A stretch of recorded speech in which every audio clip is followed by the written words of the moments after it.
بسم الله الرحمن الرحيم. سيقول السفهاء من الناس ما ولاهم عن قبلتهم التي كانوا عليها قل لله المشرق والمغرب يهدي من يشاء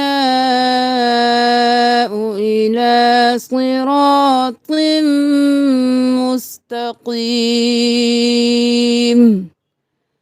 وكذلك جعلناكم أمة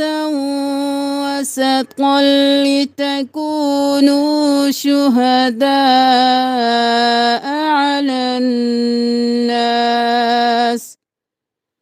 على الناس ويكون الرسول عليكم شهيدا وما جعلنا القبلة التي كنت عليها إلا لنعلم من يتبع الرسول ممن ينقلب على عقبيه وإن كانت لكبيرة إلا على الذين هدى الله وما كان الله ليضيع إيمانكم إن الله بالناس لرؤوف رحيم قد نرى تقلب وجهك في السماء فلنولينك قبلة ترضاها فول وجهك شطر المسجد الحرام وحيث ما كنتم فولوا وجوهكم شطره وإن الذين أوتوا الكتاب ليعلمون أنه الحق من ربهم وما الله بغافل عما يعملون ولئن أتيت الذين أوتوا الكتاب بكل آية ما تبعوا قبلتك وما أنت بتابع قبلتهم وما بعضهم بتابع قبلة بعض ولئن اتبعت أهواءهم من بعد ما جاءك من العلم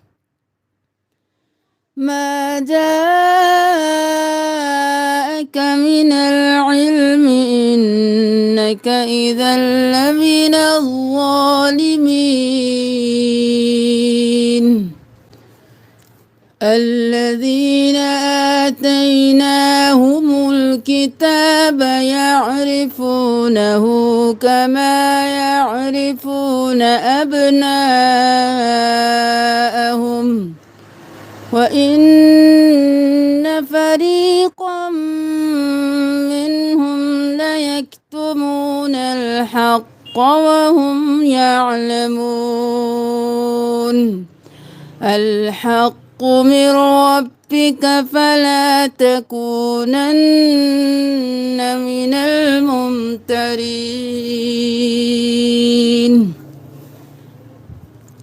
ولكل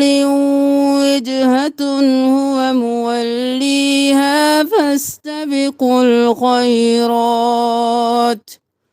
أينما تكونوا يأت بكم الله جميعا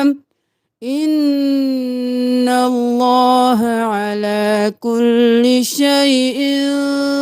قدير ومن حيث خرجت فول وجهك شطر المسجد الحرام وإنه للحق من ربك وما الله بغافل عما تعملون ومن حيث خرجت فول وجهك شطر المسجد الحرام وحيث ما كنتم فولوا وجوهكم شطره لئلا يكون للناس عليكم حجة إلا الذين ظلموا منهم فلا تخشوهم واخشوني ولأتم نعمتي عليكم ولعلكم تهتدون كما أرسلنا فيكم رسولا منكم يتلو عليكم آياتنا ويزكيكم ويعلمكم الكتاب والحكمة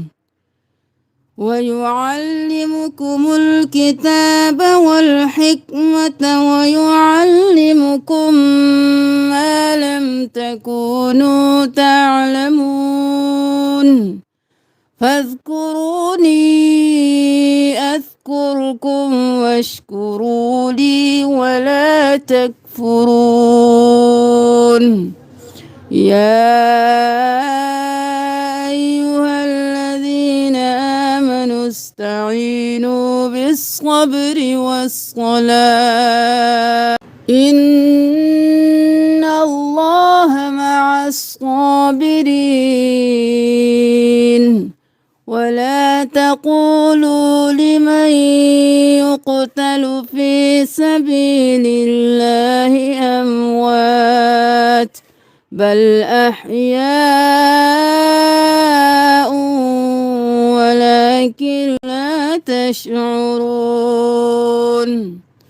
ولنبلونكم بشيء من الخوف والجوع ونقص من الأموال والأنفس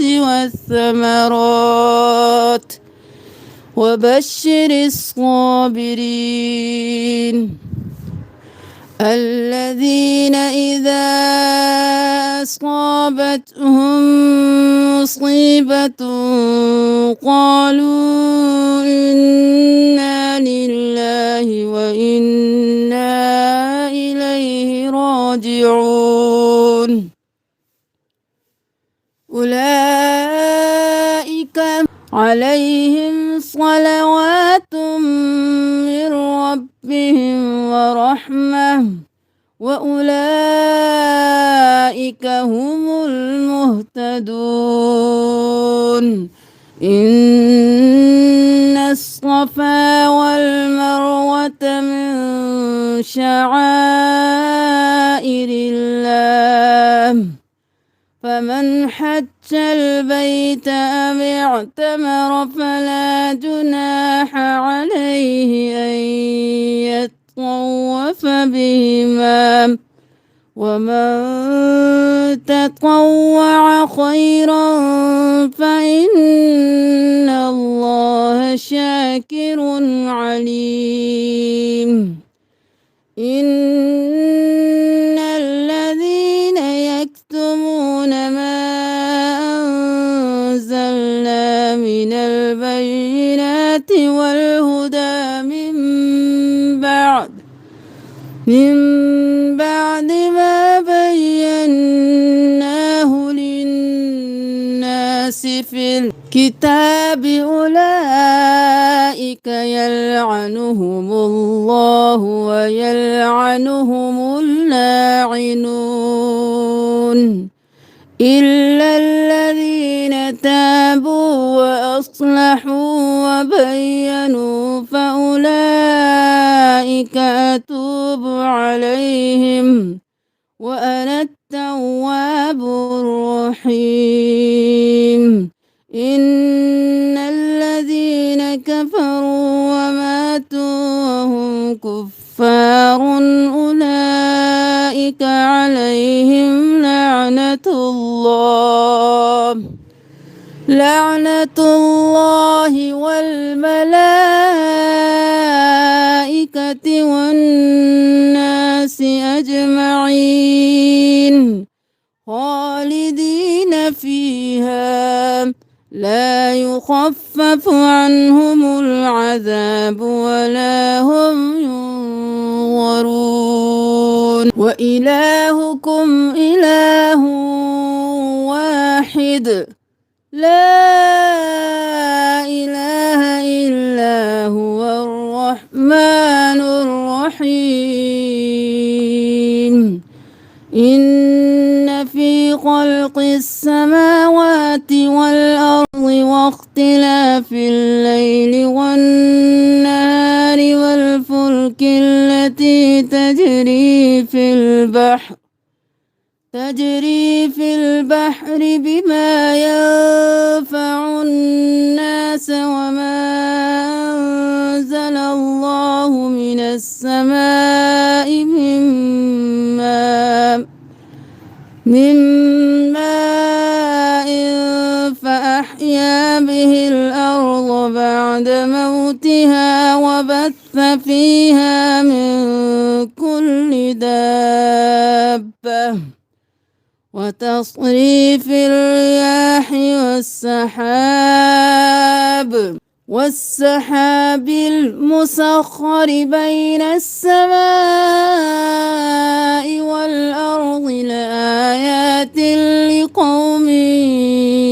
يعقلون ومن الناس من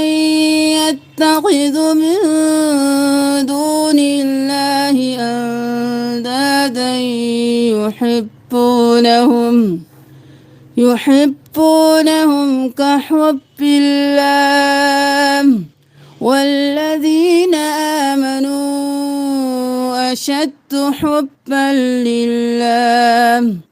ولو يرى الذين ظلموا إذ يرون العذاب أن القوة لله جميعا وأن الله شديد العذاب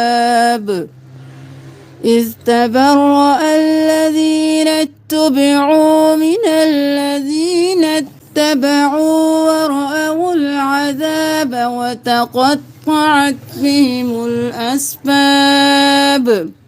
وقال الذين اتبعوا لو أن لنا كرة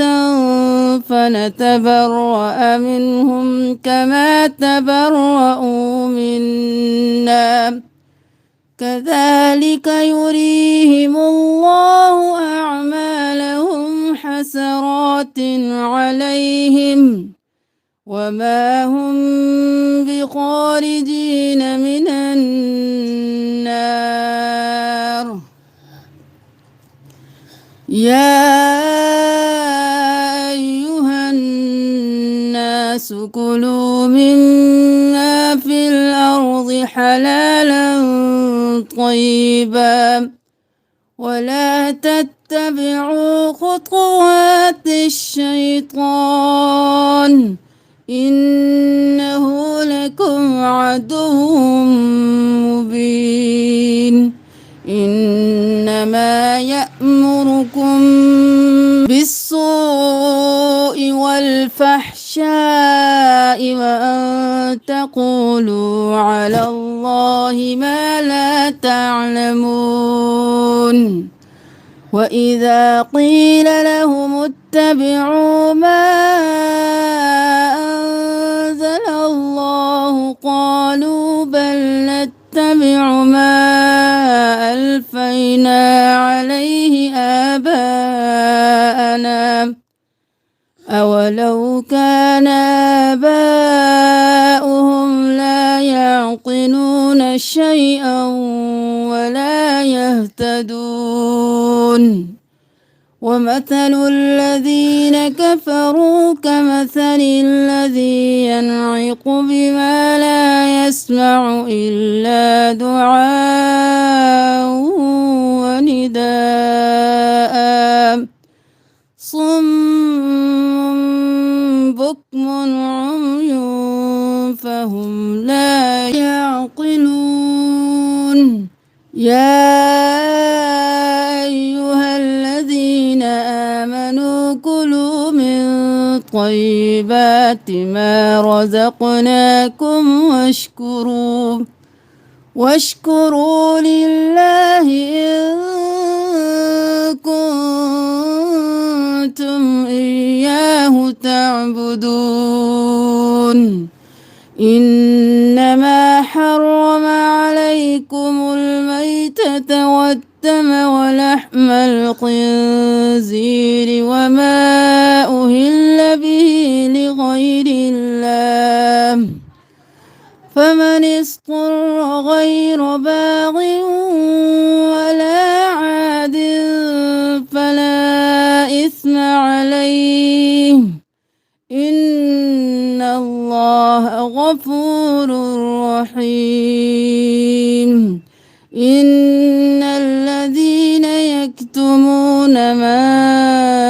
أنزل الله من الكتاب ويشترون به ثمنا قليلا أولئك ما يأكلون في بطونهم إلا النار ولا يكلمهم الله يوم القيامة ولا يزكيهم ولهم عذاب أليم أولئك الذين اشتروا الضلالة بالهدى والعذاب بالمغفرة فما أصبرهم على النار ذلك بأن الله نزل الكتاب بالحق وإن الذين اختلفوا في الكتاب لفي شقاق بعيد ليس البر أن تولوا وجوهكم قبل المشرق والمغرب ولكن البر من آمن بالله واليوم الآخر والملائكة والكتاب والنبيين وآتى المال على حبه ذوي القربى واليتامى والمساكين وابن السبيل والسائلين وفي الرقاب وأقام الصلاة وآتى الزكاة والموفون بعهدهم إذا عاهدوا والصابرين في البأساء والضراء وحين البأس أولئك الذين صدقوا وأولئك هم المتقون يا أيها الذين آمنوا كتب عليكم القصاص في القتلى الحر بالحر والعبد بالعبد والأنثى بالأنثى، فمن عفي له من أخيه شيء فاتباع بالمعروف وأداء إليه بإحسان، ذلك تخفيف من ربكم ورحمة،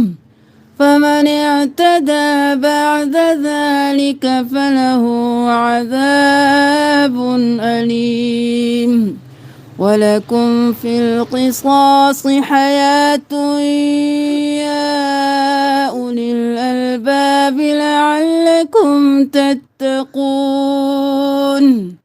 كتب عليكم إذا حضر أحدكم الموت إن ترك خيرا الوصية للوالدين والأقربين بالمعروف حقا على المتقين، فمن بدله بعدما سمعه فإنما إثمه على الذين يبدلونه،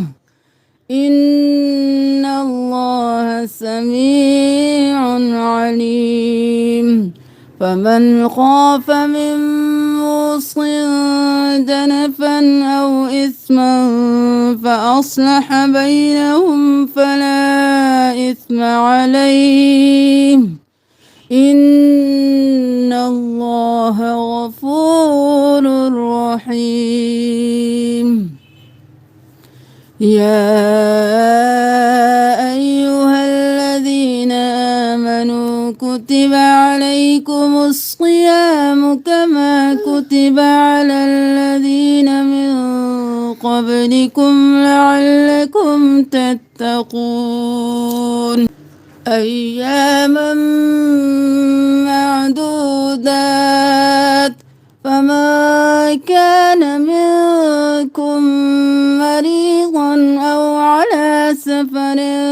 فعدة من أيام أخر، وعلى الذين يطيقونه فدية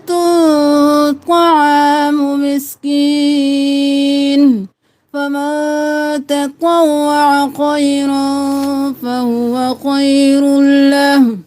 وأن تصوموا خير لكم إن كنتم تعلمون.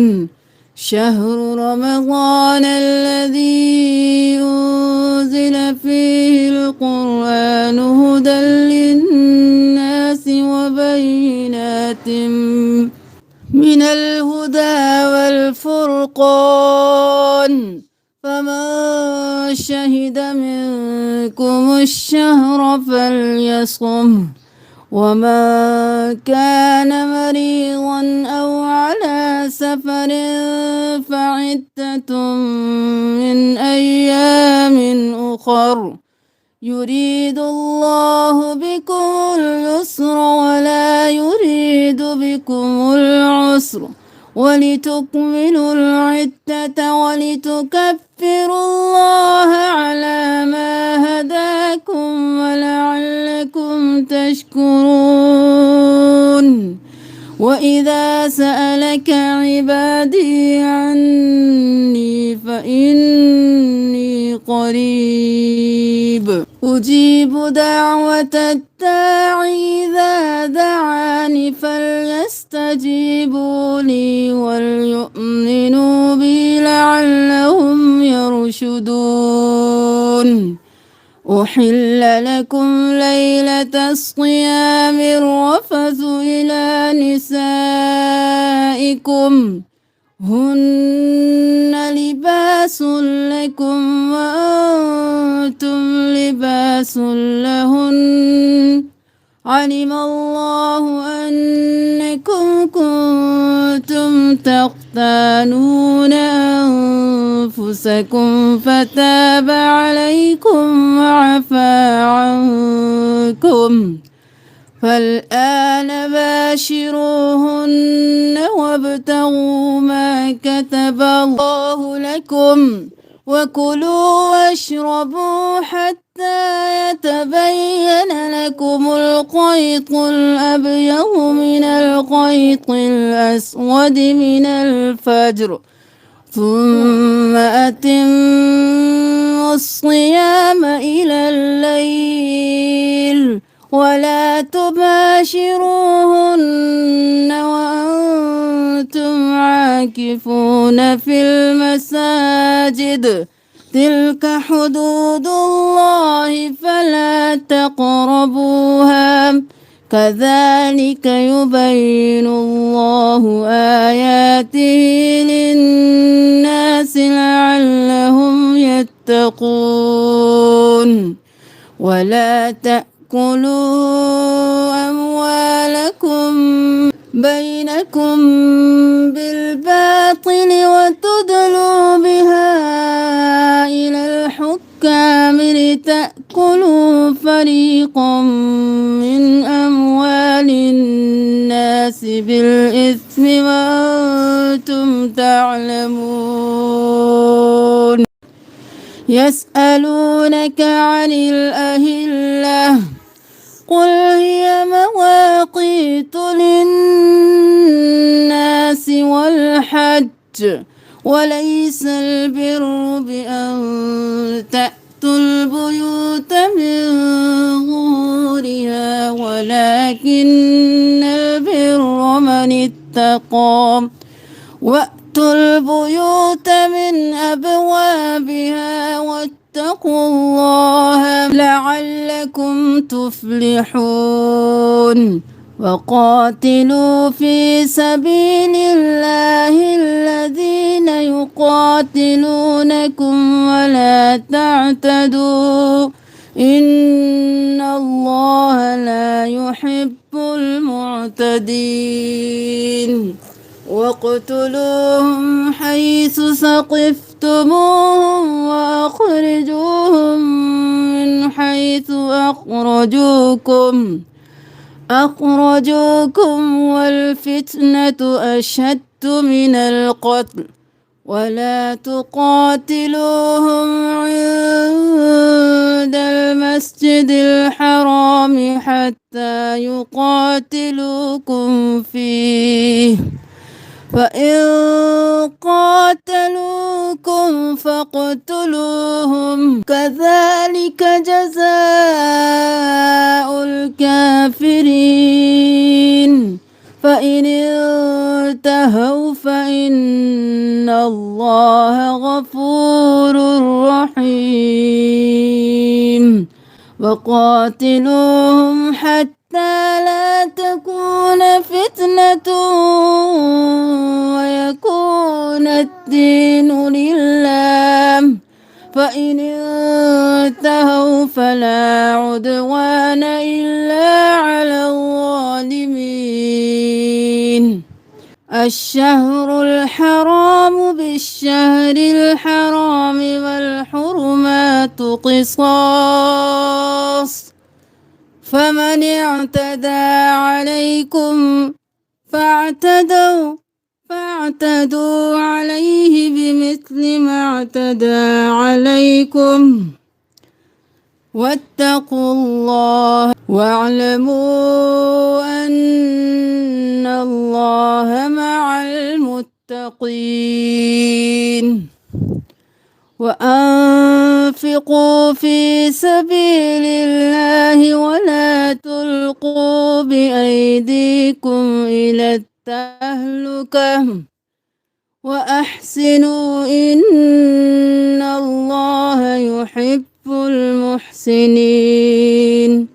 وأتموا الحج والعمرة لله فإن أحصرتم فما استيسر من الهدي ولا تحلقوا رؤوسكم حتى يبلغ الهدي محله فمن كان منكم مريضا أو به أذى من رأسه نفسه فدية من صيام أو صدقة أو نسك فإذا أمنتم فمن تمتع بالعمرة إلى الحج فما استيسر من الهدي فمن لم يجد فصيام 3 أيام في الحج و7 إذا رجعتم تلك 10 كاملة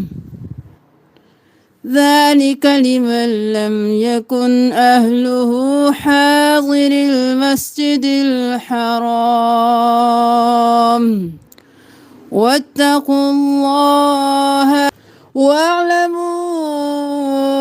أن الله شديد العقاب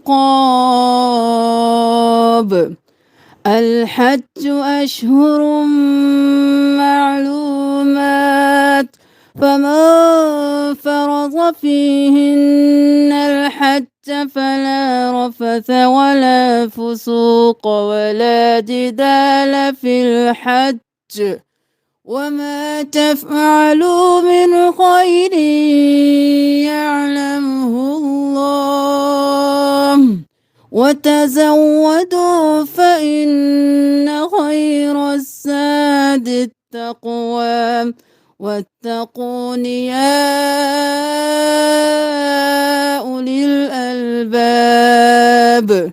ليس عليكم جناح أن تبتغوا فضلا من ربكم فإذا أفضتم من عرفات فاذكروا الله عند المشعر الحرام واذكروه كما هداكم وإن كنتم من قبله لمن الضالين ثم أفيضوا من حيث أفاض الناس واستغفروا الله إن الله غفور رحيم فإذا قضيتم مناسككم فاذكروا الله كذكركم آباءكم أو أشد ذكرا فمن الناس من يقول ربنا آتنا في الدنيا وما له في الآخرة من خلاق ومنهم من يقول ربنا آتنا في الدنيا حسنة وفي الآخرة حسنة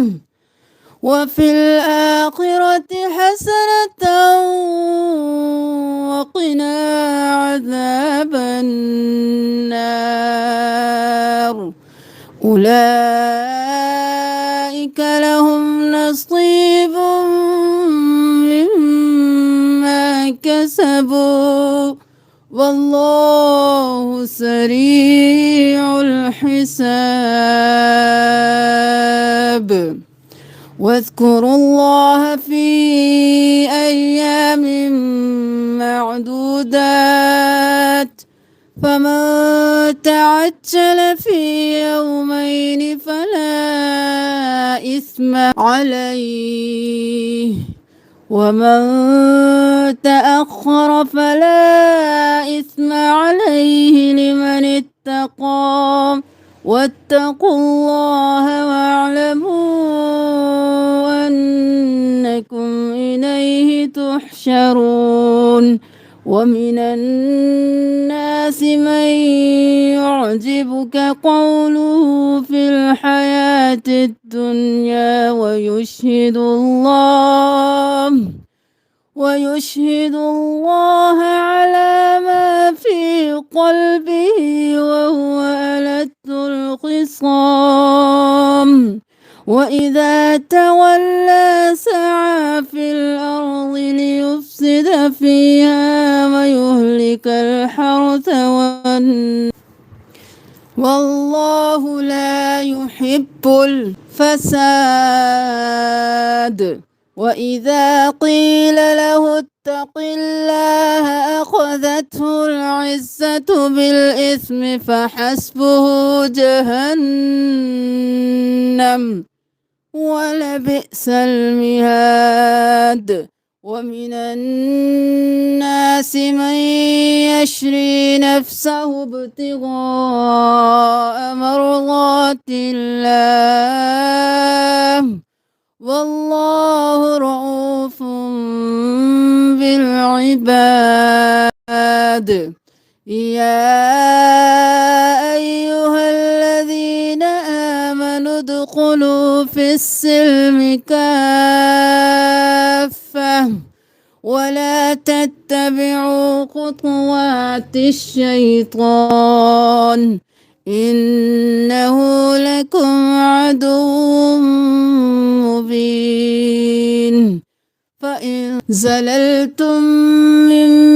بعد ما جاءتكم البينات فاعلموا أن الله عزيز حكيم هل ينظرون إلا أن يأتيهم الله في ظلل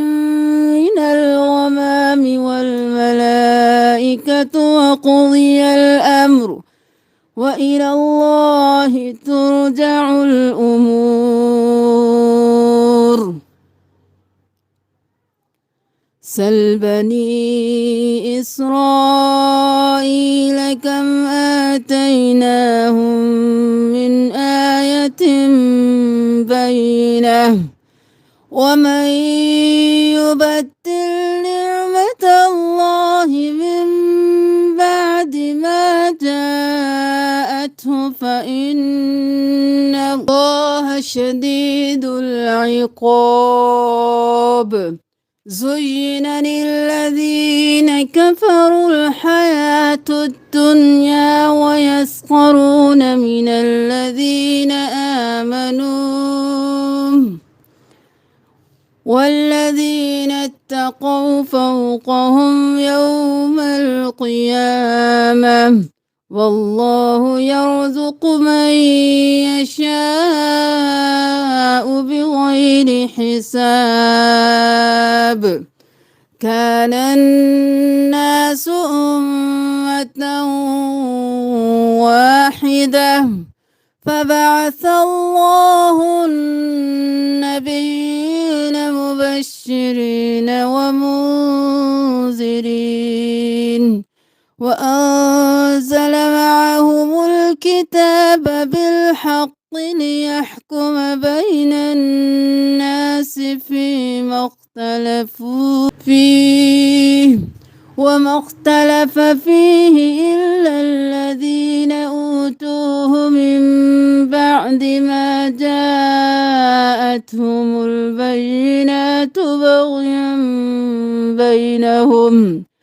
فهدى الله الذين آمنوا لما اختلفوا فيه من الحق بإذنه والله يهدي من يشاء إلى صراط مستقيم أم حسبتم أن تدخلوا الجنة ولما يأتكم مثل الذين خلوا من قبلكم مستهم البأساء والضراء وزلزلوا حتى يقول الرسول والذين آمنوا معه متى نصر الله ألا نصر الله قريب يسألونك ماذا ينفقون قل ما أنفقتم من خير فللوالدين والأقربين واليتامى والمساكين وابن السبيل وما تفعلوا من خير فإن الله به عليم كتب عليكم القتال وهو كره لكم وعسى أن تكرهوا شيئا وهو خير لكم وعسى أن تحبوا شيئا وهو شر لكم والله يعلم وأنتم لا تعلمون يسألونك عن الشهر الحرام قتال فيه قل قتال فيه كبير وصد عن سبيل الله وكفر به والمسجد الحرام وإخراج أهله منه أكبر عند الله والفتنة أكبر من القتل ولا يزالون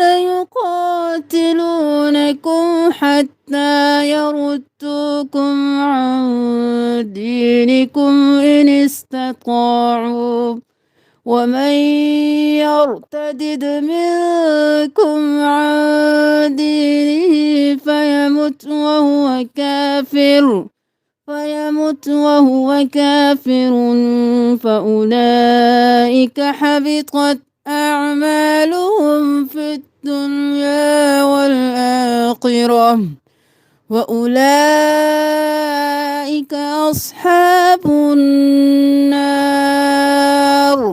هم فيها خالدون إن الذين آمنوا والذين هاجروا وجاهدوا في سبيل الله أولئك يرجون رحمة الله والله غفور رحيم يسألونك عن الخمر والميسر قل فيهما إثم كبير ومنافع للناس وإثمهما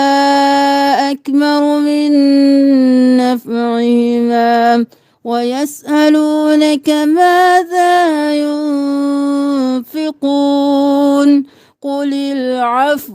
كذلك يبين الله لكم الآيات لعلكم تتفكرون في الدنيا والآخرة ويسألونك عن اليتامى قل إصلاح لهم خير وإن تخالطوهم فإخوانكم والله يعلم المفسد من المصلح ولو شاء الله لأعنتكم إن الله عزيز حكيم ولا تنكحوا المشركات حتى يؤمن ولأمة مؤمنة خير من مشركة ولو أعجبتكم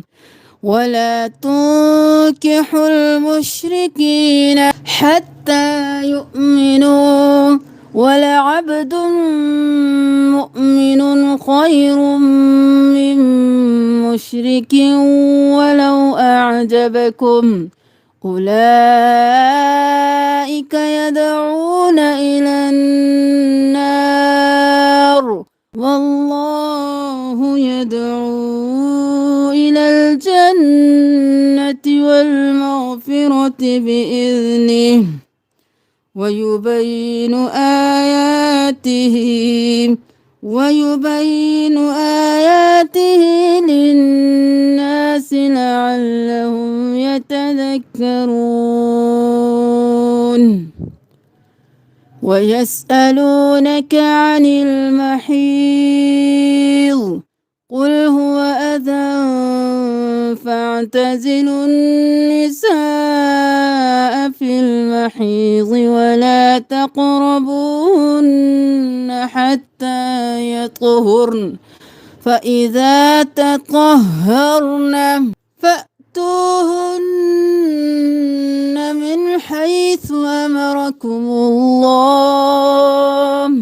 إن الله يحب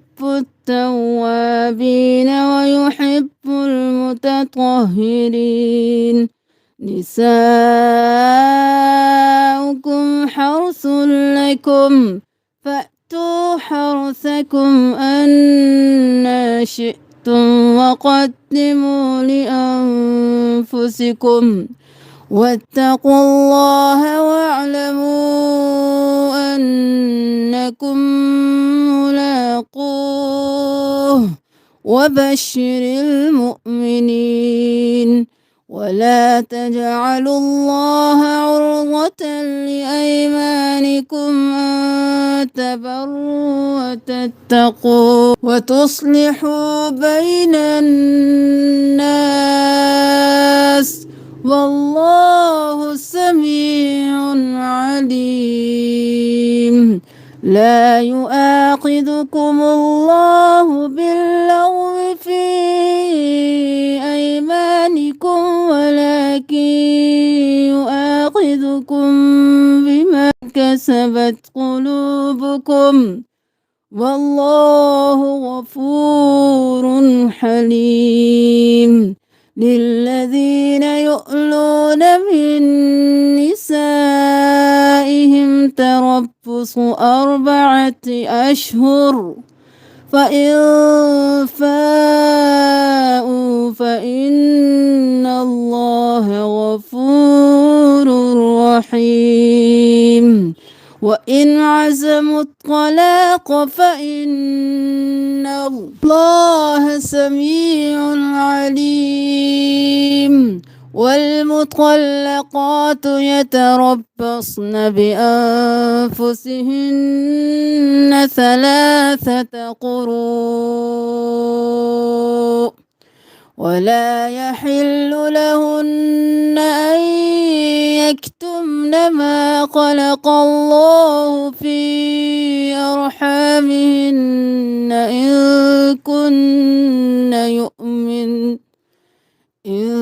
كن يؤمن بالله واليوم الآخر وبعولتهن أحق بردهن في ذلك إن أرادوا إصلاحا ولهن مثل الذي عليهن بالمعروف وللرجال عليهن درجة والله عزيز حكيم الطلاق 2 فإمساك بمعروف أو تسريح بإحسان ولا يحل لكم أن تأخذوا مما آتيتموهن شيئا إلا أن يخافا ألا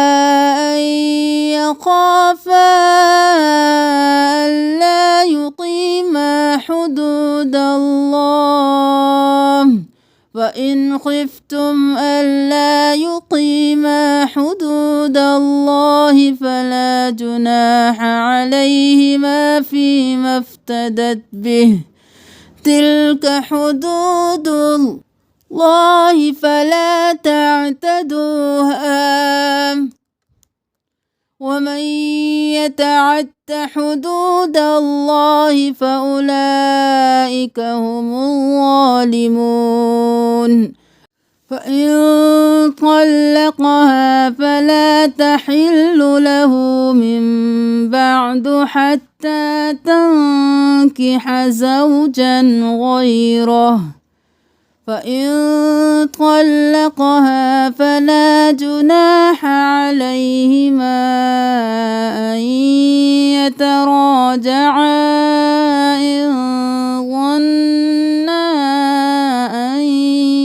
يقيما حدود الله وتلك حدود الله يبينها لقوم يعلمون وإذا طلقتم النساء فبلغن أجلهن فأمسكوهن بمعروف أو سرحوهن بمعروف ولا تمسكوهن ضرارا لتعتدوا ومن يفعل ذلك فقد ظلم نفسه ولا تتخذوا آيات الله هزوا واذكروا نعمة الله عليكم وما أنزل عليكم من الكتاب والحكمة يعظكم به واتقوا الله واعلموا أن الله بكل شيء عليم وإذا طلقتم النساء فبلغن أجلهن فلا تعضلوهن أن ينكحن أزواجهن إذا تراضوا بينهم بالمعروف ذلك يوعظ به من كان منكم يؤمن بالله واليوم الآخر ذلكم أزكى لكم وأطهر والله يعلم وأنتم لا تعلمون والوالدات يرضعن أولادهن حولين كاملين لمن أراد أن يتم الرضاعة وعلى المولود له رزقهن وكسوتهن بالمعروف لا تكلف نفس إلا وسعها لا تضار والدة بولدها ولا مولود له بولده وعلى الوارث مثل ذلك فإن أرادا فصالا عن تراض منهما وتشاور فلا جناح عليهما وإن أردتم أن تسترضعوا أولادكم أيمانكم فلا جناح عليكم إذا سلمتم ما آتيتم بالمعروف واتقوا الله واعلموا أن الله بما تعملون بصير. والذين يتوفون منكم ويذرون أزواجا يتربصن بأنفسهن 4 أشهر وعشرا فإذا بلغن أجلهن فلا جناح عليكم فيما فعلن في أنفسهن بالمعروف والله بما تعملون خبير. ولا جناح عليكم فيما عرضتم به من خطبة النساء أو أكننتم في أنفسكم علم الله أنكم ستذكرونهن ولكن لا تواعدوهن سرا إلا أن تقولوا قولا معروفا ولا تعزموا عقدة النكاح حتى يبلغ الكتاب أجله واعلموا أن الله يعلم ما في أنفسكم فاحذروه واعلموا أن الله غفور حليم.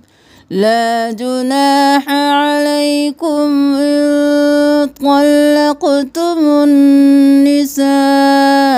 ما لم تمسوهن أو تفرضوا لهن فريضة ومتعوهن على الموسع قدره وعلى المقتر قدره متاعا بالمعروف حقا على المحسنين. وإن طلقتموهن من قبل أن تمسوهن وقد فرضتم لهن فريضة فنصف ما فرضتم إلا أن يعفون أو يعفو الذي بيده عقدة النكاح وأن تعفوا أقرب للتقوى ولا تنسوا الفضل بينكم إن الله بما تعملون بصير. حافظوا على الصلوات والصلاة الوسطى وقوموا لله قانتين. فإن خفتم فرجالا أو ركبانا فإذا أمنتم فاذكروا الله كما علمكم ما لم تكونوا تعلمون. والذين يتوفون منكم ويذرون أزواجا وصية لأزواجهم متاعا إلى الحول غير إخراج فإن خرجن فلا جناح عليكم فيما فعلن في أنفسهن من معروف والله عزيز حكيم. وللمطلقات متاع بالمعروف حقا على المتقين كذلك يبين الله لكم آياته لعلكم تعقلون. ألم تر إلى الذين خرجوا من ديارهم وهم ألوف حذر الموت فقال لهم الله موتوا ثم أحياهم إن الله لذو فضل على الناس ولكن أكثر الناس لا يشكرون. وقاتلوا في سبيل الله واعلموا أن الله سميع عليم. من ذا الذي يقرض الله قرضا حسنا فيضاعفه له أضعافا كثيرة والله يقبض ويبسط وإليه ترجعون. ألم تر إلى الملأ من بني إسرائيل من بعد موسى إذ قالوا لنبي له ابعث لنا ملكا نقاتل في سبيل الله قال هل عسيتم إن كتب عليكم القتال ألا تقاتلوا قالوا وما لنا ألا نقاتل في سبيل الله وقد أخرجنا من ديارنا وأبنائنا فلما كتب عليهم القتال تولوا إلا قليلا منهم والله عليم بالظالمين. وقال لهم نبيهم إن الله قد بعث لكم طالوت ملكا قالوا أنى يكون له الملك علينا ونحن أحق بالملك منه ولم يؤت سعة من المال قال إن الله اصطفاه عليكم وزاده بسطة في العلم والجسم والله يؤتي ملكه من يشاء والله واسع عليم. وقال لهم نبيهم إن آية ملكه أن يأتيكم التابوت فيه سكينة من ربكم وبقية مما ترك آل موسى وآل هارون تحمله الملائكة إن في ذلك لآية لكم إن كنتم